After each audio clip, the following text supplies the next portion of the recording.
Muy buenos días, mis hermanos. Hoy es miércoles 11 de enero. Hoy vamos a estar estudiando los libros de Salmo. 3 capítulos.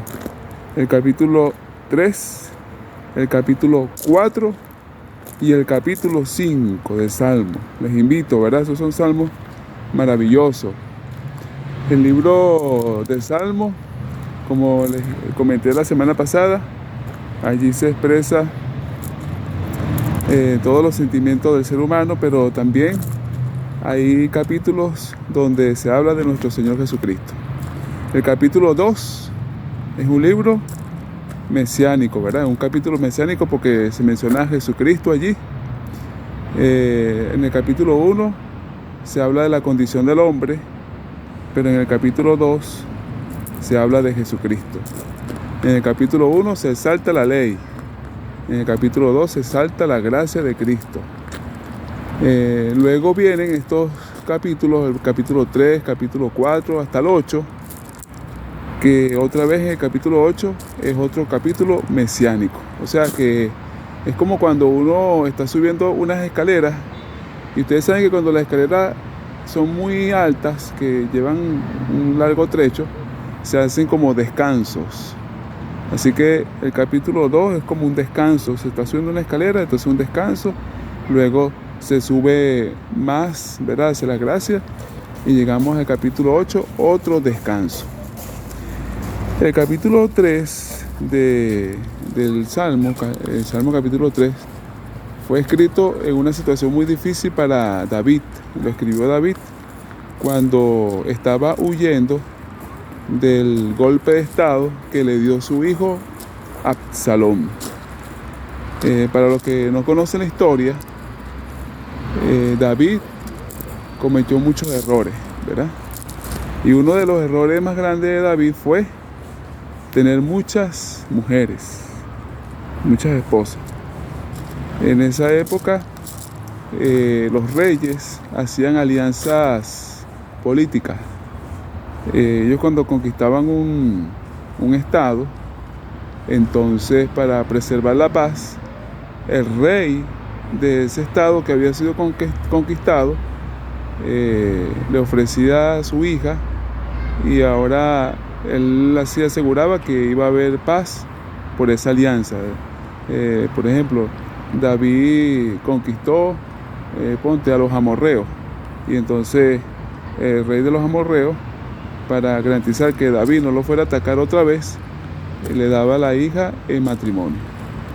Ahora, muchas de esas mujeres eran de otra cultura, por supuesto, y también de otra religión. Por lo general eran muy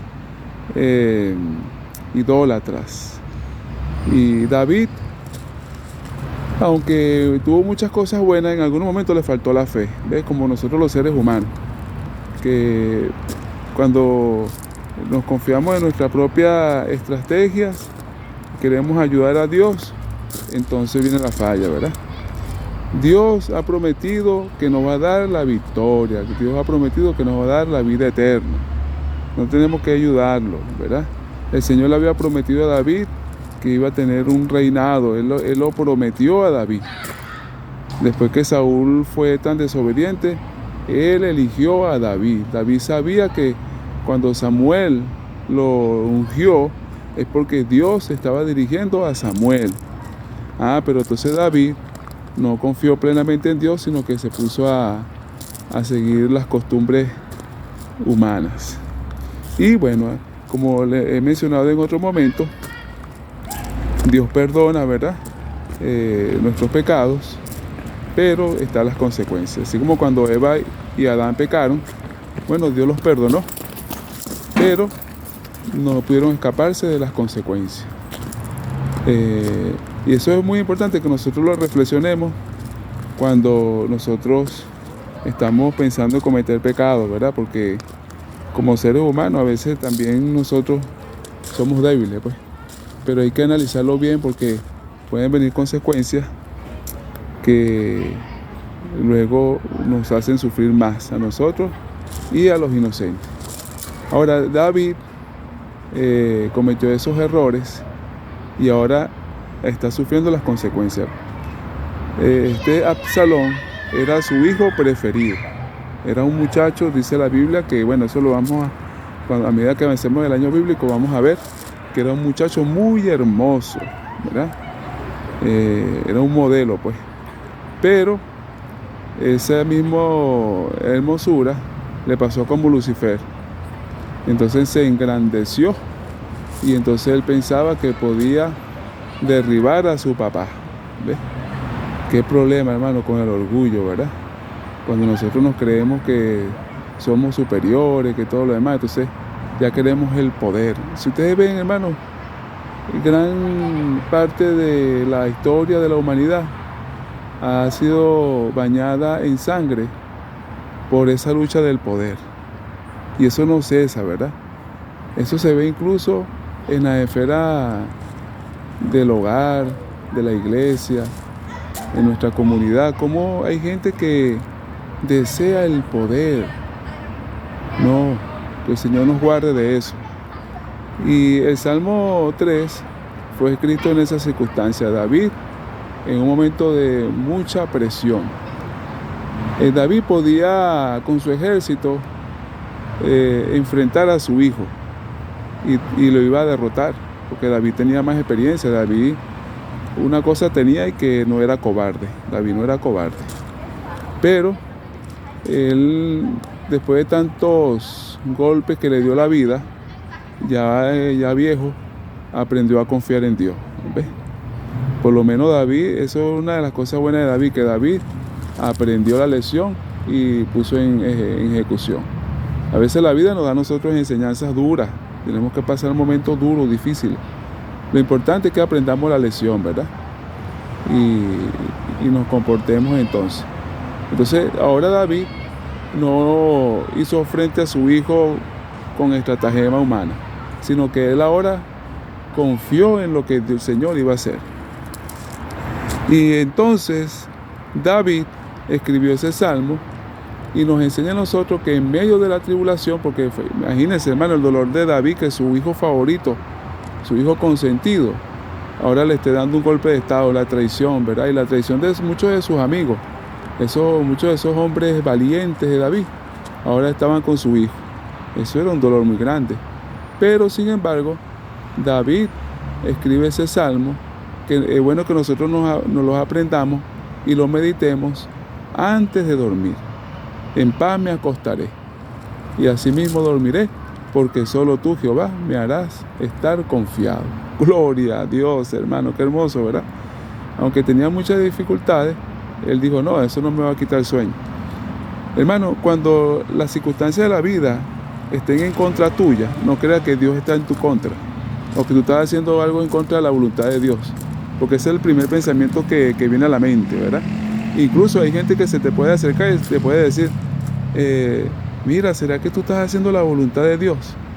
Porque llegan algunas dificultades. No, todo lo contrario. El enemigo, cuando nosotros estamos cerca de Dios, es cuando más nos ataca. Él no pierde tiempo en la gente que está con él, no pierde mucho tiempo. Si los tienta es para hundirlos más, pero a los que están con Dios es a donde él se esfuerza más. Así que lejos con esos pensamientos. Si tienes prueba y dificultad, hermano, si usted está con Dios, acuéstese a dormir tranquilo, duerma tranquilo, en paz me acostaré, y así mismo dormiré. El Salmo número 4 es el Salmo,